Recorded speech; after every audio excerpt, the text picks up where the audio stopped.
This is Eat the Rules, a podcast about body image, self-worth, anti-dieting, and intersectional feminism. I am your host, Summer Inanen, a professionally trained coach specializing in body image, self-worth, and confidence, and the best-selling author of Body Image Remix. If you're ready to break free of societal standards and stop living behind the number on your scale, then you have come to the right place. Welcome to the show.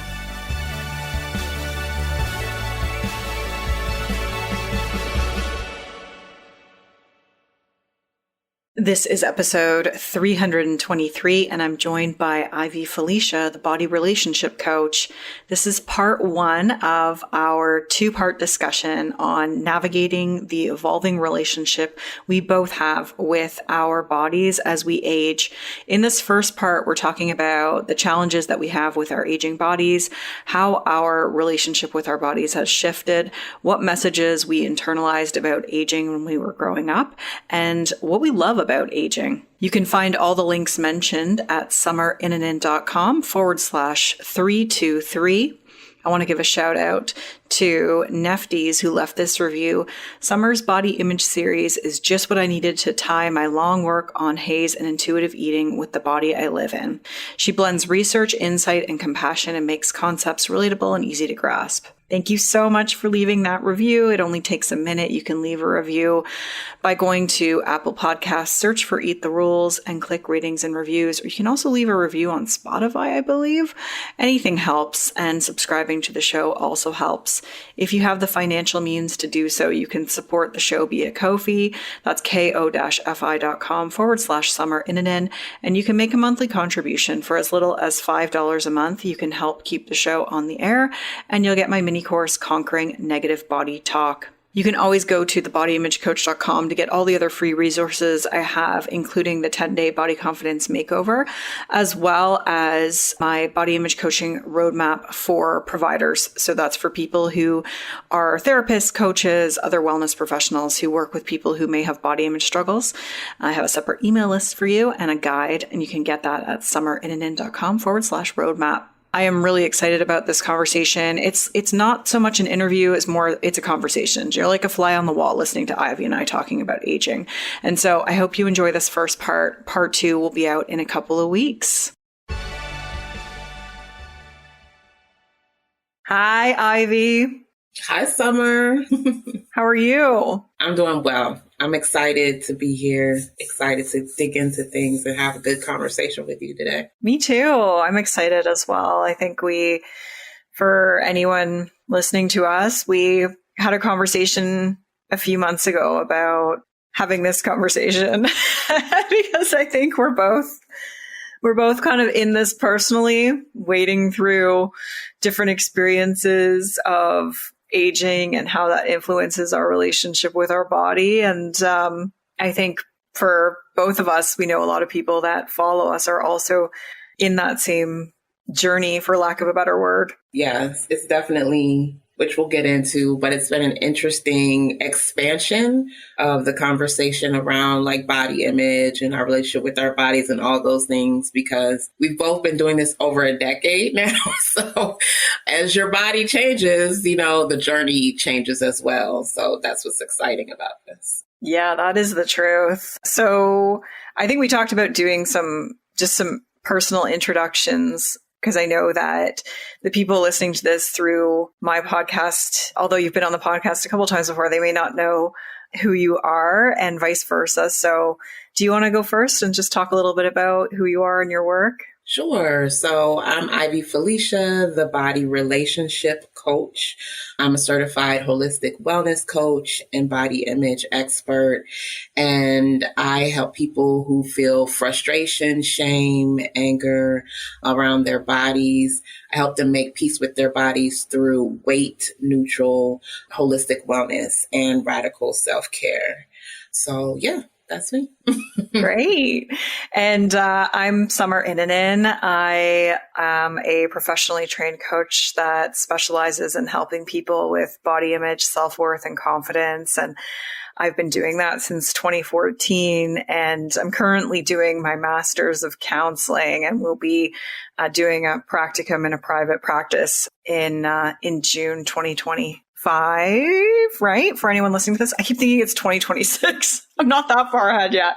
2025, and with a specific focus on feminist therapy. And I've dedicated a lot of the research I've done in school to eating disorders in midlife. And so it's just been really interesting to look at aging and body image from an academic perspective as well, and look at kind of how it's been studied, very limited quantities of studies, and the dynamics at play. So, and then I host a podcast called Eat the Rules, which is where this is being broadcast on my end. And Ivy, we've had conversations before about being highly sensitive people and how that influences our relationship with our body as well. I know that you've been on my show before talking about navigating chronic health issues and your relationship with your body. So I'll link to those episodes in the information for this one too. And I can send you the same so you can do the same if you want.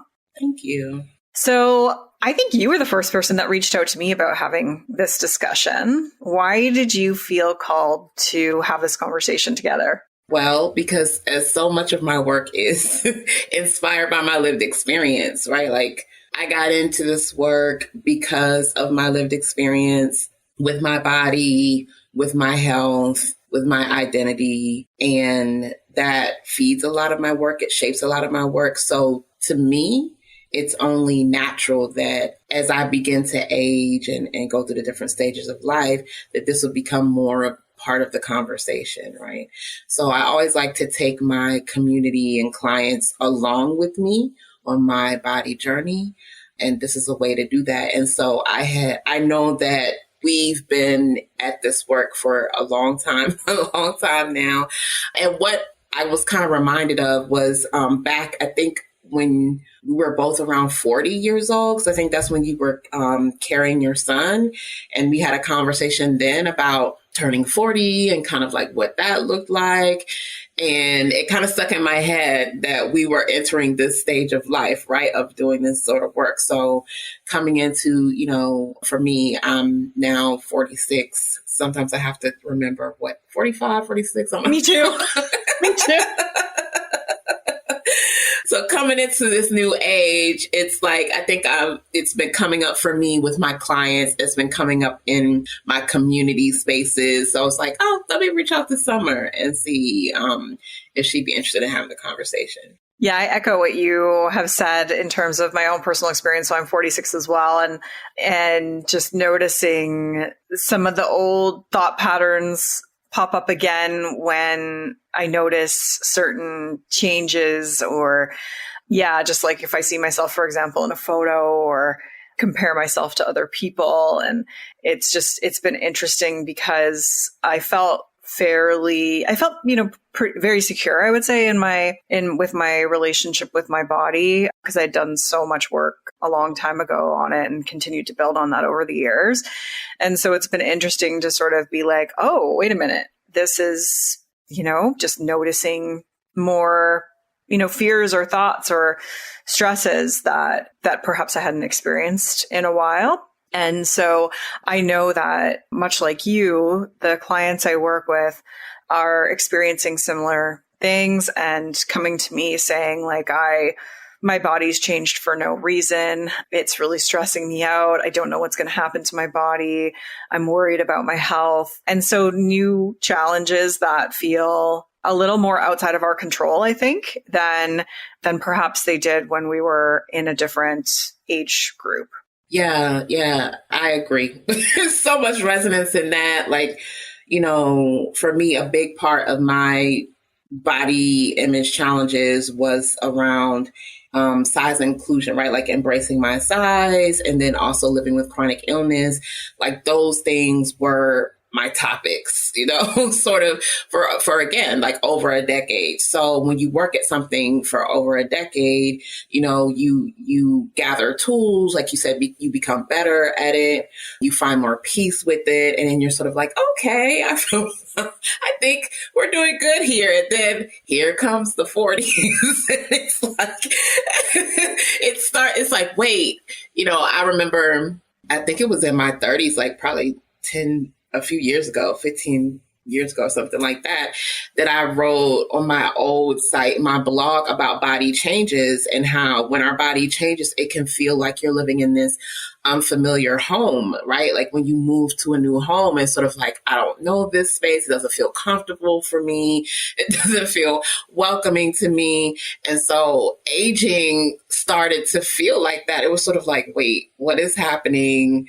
You know, I had figured out how to navigate the world in a larger body. I figured out accessibility as a larger person, as a chronically ill person. I figured out like the rhythm of how to kind of get life to work for me. And now it's something completely new happening. And you're kind of like a master at some things, but now you're starting out again on another, you know, body relationship issue. Yes, and I noticed the fear mongering and the way that aging is. There's a lot of people that make a lot of money off of anti-aging messaging, right? And so therefore they utilize a lot of fear mongering in order to capitalize off of our insecurities. And so I noticed that just being targeted, like advertisements being targeted towards me, or just I'm just more aware of that focus on how you need to do these things to make sure that you're healthy. And to me, it very much is entrenched in diet culture. And I'm not saying that some of the things that they're suggesting are necessarily harmful, but I think that when your frame of mind is more of this, like, oh my God, what's happening to my body? What's happening to my appearance? Then you're more likely to engage in disordered behaviors or double down on them as a result of that kind of like shame and anxiety that you're feeling. And so what I've noticed is this whole other like layer of messaging that comes in when you're in this age group of like, oh my God, you need to make sure that you're doing these 8 things or eating these foods. And like, here's all the treatments you can do on your face to make sure you don't look older. And it's like, it's this whole other cloud that sort of comes in, right?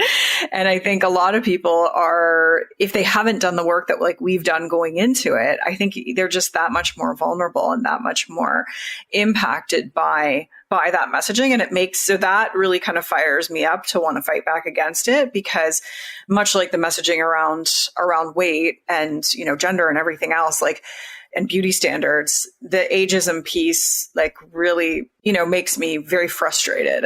And because I see the harm that it does to people. And I see how it's like just this never ending cycle for people of feeling like there's something wrong with them because they have to live up to these standards and therefore engage in maybe some habits and behaviors that are not necessarily helpful for them in order to try to like ward off aging and health problems. What I've noticed also is that when you were talking about beauty standards and things like that I think that a lot of people don't realize how ageism is still a form of buying into beauty standards, right? Like people are very aware of, you know, it's become very much a trend to talk about fat phobia, you know, to talk about, you know, size, anti-diet. Like, I think that's become more and more mainstream. People kind of get that and understand that.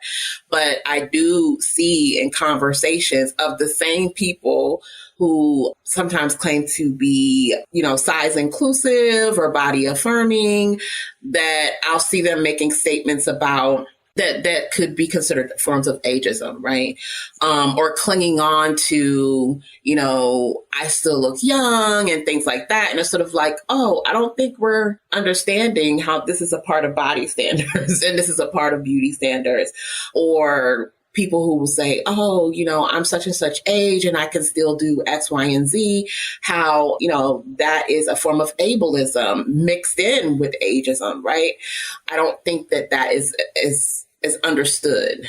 And maybe we haven't talked about it enough, you know, in the body liberation spaces.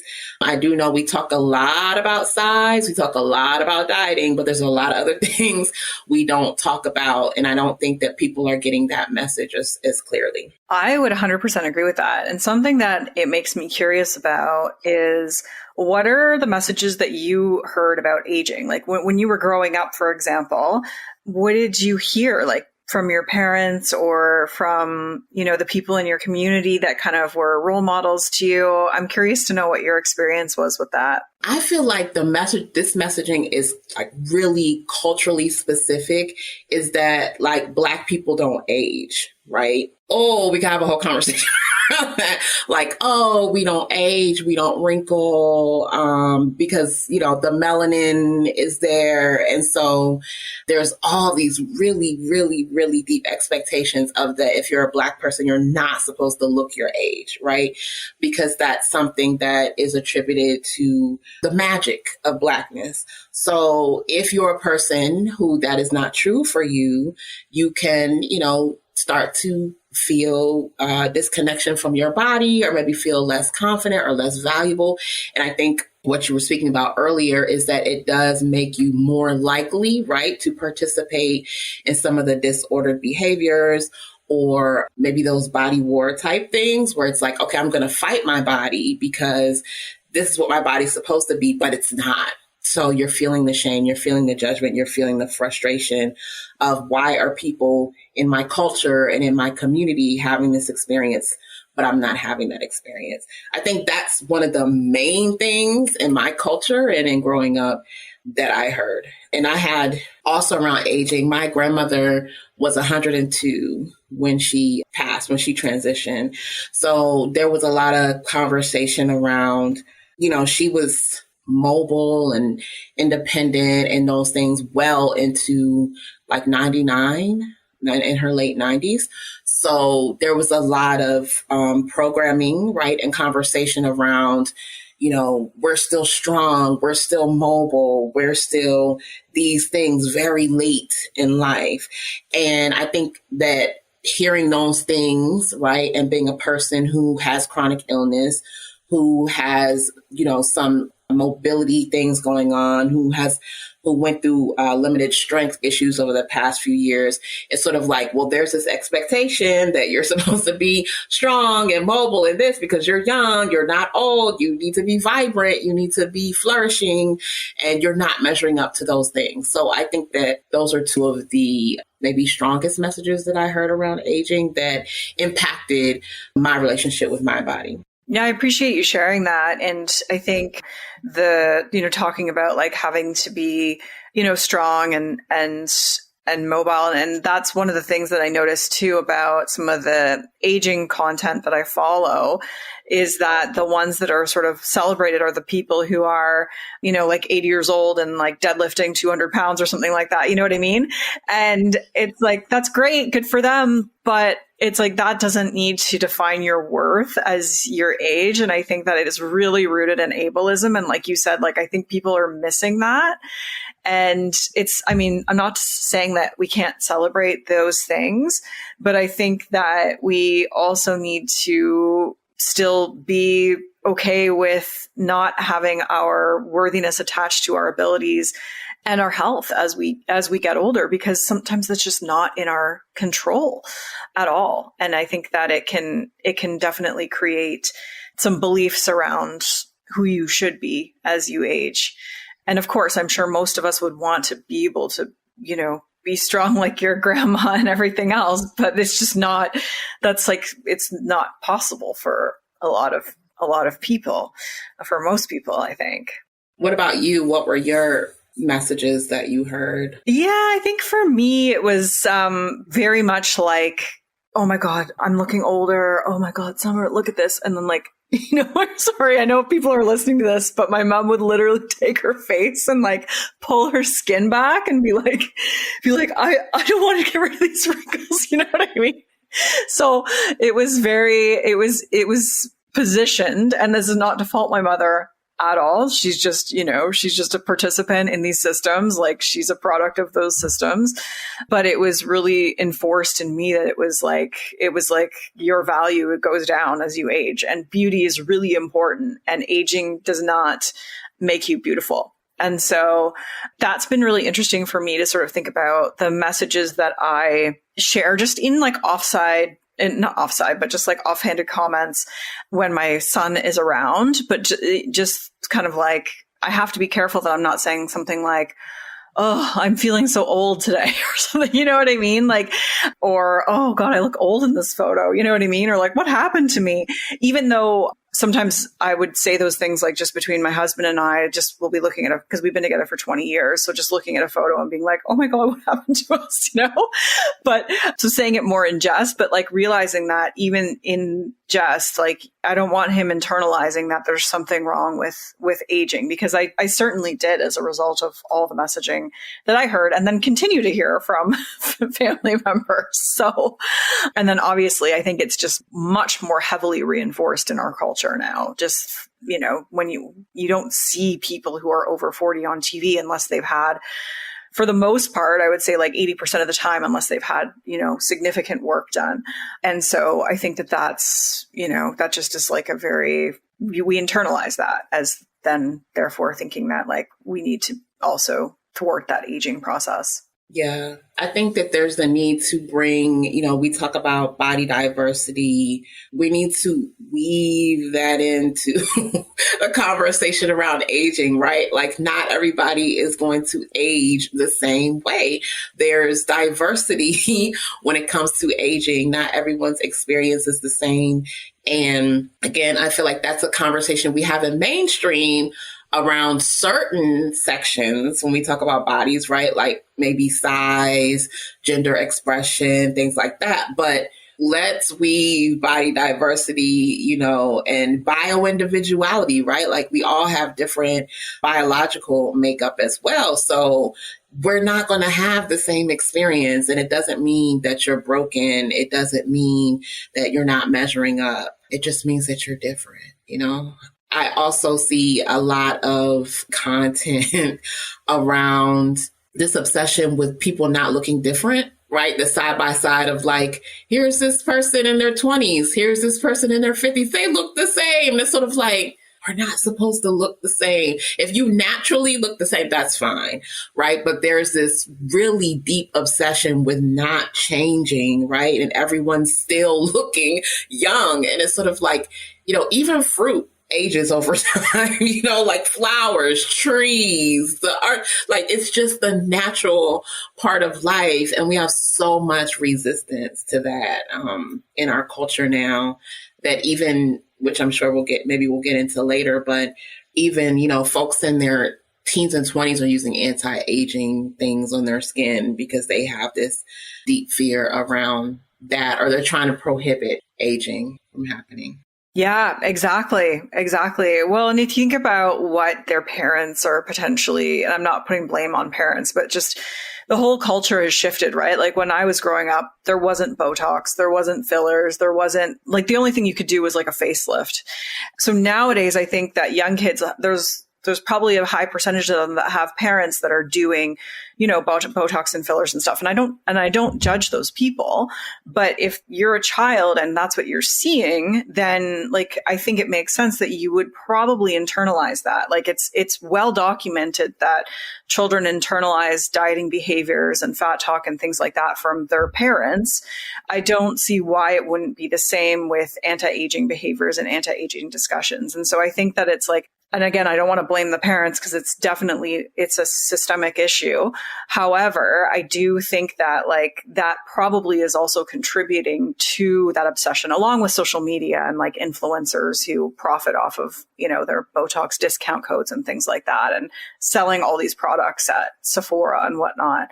But it is alarming to me to witness that too, because when I was in my 20s, I think I maybe washed my face. Like, I don't think I did anything. And so it's really changed now. It's really changed. Yeah. The industries, like I used to say years ago that, you know, in talking about dieting, that the industries make you feel bad about yourself so they can sell you shit, right? And so it's the same thing when it comes to aging. There is this really big push and marketing on skincare. It is, you know, I feel like some of the marketing, well, that was into dieting went into skincare, but now it's back to dieting. But anyway, you know, on TikTok, things like that, like teens, you know, adolescents are doing these heavy skincare routines. And I'm like, you still have baby skin, like your skin is still not even fully developed and you're putting so many products and things like that. And like you said, it's not about judging those people or they're having this like, hierarchy of like, oh, I'm better than them or anything like that. It's just really, as a person who's been in this work for so long, it's concerning because we put so much energy into trying to ensure that the next generation doesn't feel this obligation to be defined by how they look. And it seems like now it's even more defined by how they look. It's not just their size anymore. Now it's whether or not they have the glass skin effect, which is like the new thing. Everybody needs to have glass skin where it looks, shiny and perfect and has no blemishes. And when you're in your teens, that's kind of natural because you're going through, a shift in hormones and things like that. And then we experience it again when we go through menopause and perimenopause all over again. So, the body is always doing things in all these different phases of life. And it's like, I believe we need to have more conversations like this about how do we normalize, right? Or become more embracing of the fact that the body's just changing and shifting and all kind of shit is happening and it's going to show up in different ways. Yeah. And I think that's a good segue to one of the things we wanted to talk about, which is the positive side of aging. Like I think that one of the discussions that we had before we recorded this is how a lot of the times the conversations are centered around like, here's the bad things that are going to happen to you. And therefore, here are the things you need to do to avoid changing. And one of the things that we had sort of just openly discussed together was just the positive, like the great things and how it's really important that we focus discussions around what those positive things are. Did you want to share some of the things that you've really embraced or enjoyed about the aging process? For me, I just have 0 Fs to give. Like, I remember people saying this when I was younger, like, oh, when a woman gets into her 40s, or whatever. And it's sort of like, I don't know. But it's sort of like, oh no, this really is a thing. Like, I decided somewhere in the 2020s, I think going through the pandemic had a big impact on this, but it was about comfort. I was like, I threw away gave away actually like 3 bags of heels because I was like, I'm done. This is it. I'm not doing it. I'm going to wear shoes that are comfortable. I'm going to make them go with my outfit. I'm going to be eclectic about it, but I'm done with that. And I was a heels girl and nothing wrong with heels. Heels are beautiful.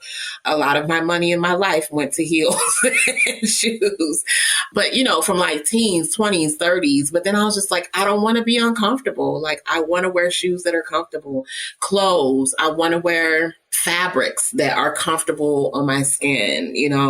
When it comes to the cut of clothing, like I just want to be not things that are like trying to snatch me and all these other things. It's like, can I wear this all day or for a few hours or whatever and not feel uncomfortable? And to me, it's beautiful because it is a way of listening to my body, right? Like, do these fabrics make me uncomfortable? I will never wear them again. Does this cut make my body feel constricted? And does it leave marks when I take this thing off or whatever? Just listening to my body more and then honoring it by being like, yeah, okay, I'm not going to wear that anymore. You're not going to have to go through that again, Yeah, absolutely. I echo a lot of what you said. I love not having to be cool, not caring about being cool anymore and not caring about like being desirable to the male gaze. Like I give 2 shits about, like, I do not care at all. You know what I mean? And so part of me wonders is like, I love sort of embracing this notion that like my beauty is no longer relevant to who I am as a person. And just like, again, like that doesn't mean that like I don't care about how I look because like anyone can see me. I clearly dye my hair. Like I'm wearing makeup for this conversation, like I have a cute top on. But it's from this place of like what feels good for me and like how do I want to express myself instead of like how do I want other people to perceive me. And how do I want other people to think of me? Or do I, how am I trying to shape myself so that I'm, making myself smaller or that I'm trying to make myself like, quote unquote, more like attractive, so to speak. And so I really love that it's just not caring, like you said.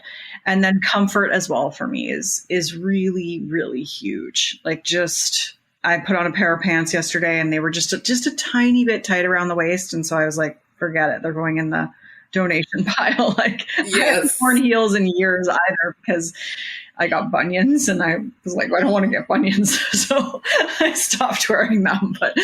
But yeah, just really, and I think it is just like prioritizing that level of just what feels good on me. And yeah, and just feeling a lot more secure in who I am as a person, I think. And when I think back to who I was, even just, like 15 years ago, 10 years ago, like I do think that I've, emotionally evolved and matured, and I think in a good way. And I think that's just come from like that additional life experience and perspective and just doing my own like inner work for sure, and having different life experiences that have shaped that too. And so I do really think that that's a very positive side of it too. Yay. It's something to look forward to. And I feel like if more people could hear that and embrace that, it can actually be a liberating experience. I echo what you say about like self-expression. That's what it's all based in for me. Before, it was very much based in external messaging, right? And trying to measure up to that and people pleasing and whatever it was, like you said, trying to be cool, trying to be desirable. But now it's, self-expression. So whatever I choose to wear or not wear, it's about how I'm feeling on the inside, like how I'm feeling nudged for the day. Like I might feel super femme and be like, oh, I want to put on, this flowy maxi dress and whatever that has flowers. And then the next day it's like, oh, I'm feeling, more like I want to wear more masculine wear. It's just like, it depends on what I'm feeling like. And for me as a person who's a former makeup artist, like I actually went through evolution with that too, because for a long time, makeup for me was about meeting beauty standards and desirability and all of that.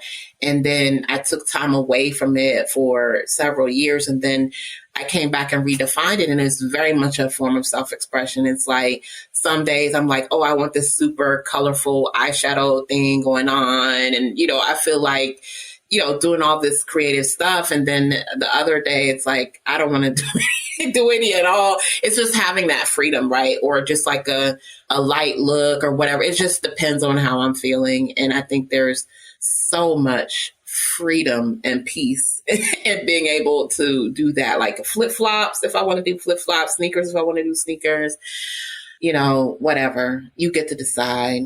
Yeah, it's really great. It's amazing. I love that. I love that aspect of it too. And I feel like I enjoy shopping more as a result. I don't do a ton of shopping because I work from home,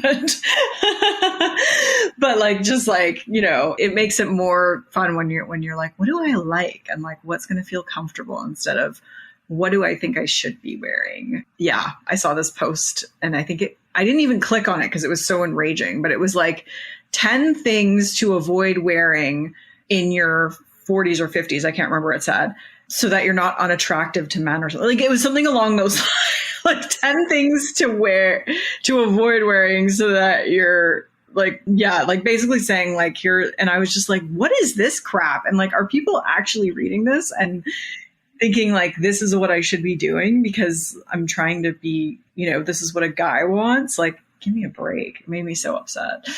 Anyways, I might have screen captured it. I might have screen captured that article. I got to go back and check. But yeah, it's just like, it's something like about being able to choose things based on just what feels like me, right? And not like what's on trend. I don't really care. I also don't care if it's like you're 46 and you shouldn't be wearing that, whatever spectrum that's on, right? Like my husband gifted me a new pair of like Converse maybe a year or so ago. And it's like, I love them. Like, I don't care that I'm 46 and people think maybe I'm too old to be wearing that. I don't know. People do or don't, right? Or it's too short, or it makes you look too old, or it's just like, if it feels like me and it feels good for the day, I don't really care if it's on trend or not. Like, yeah. There's so much freedom in that. I absolutely agree with you. Okay. So we are going to wrap this conversation up. Thank you for being a part of it. We're going to start a new conversation, and we're going to talk about what it's like to maybe look a little bit more like your parents as you age, how we've navigated some of these changes, and navigating ableism and the fear of losing abilities. So stay tuned for that next conversation. Thank you for being here. It's going to be exciting. I hope you enjoyed the first part of our conversation. You can find the links mentioned at summerinnanen.com/323. You can also learn more about Ivy by going to ivyfelicia.com. She has a free guide on her website too. And we are back with part 2 in a couple of weeks. I hope that you will tune in. Thank you so much for being here today. Rock on.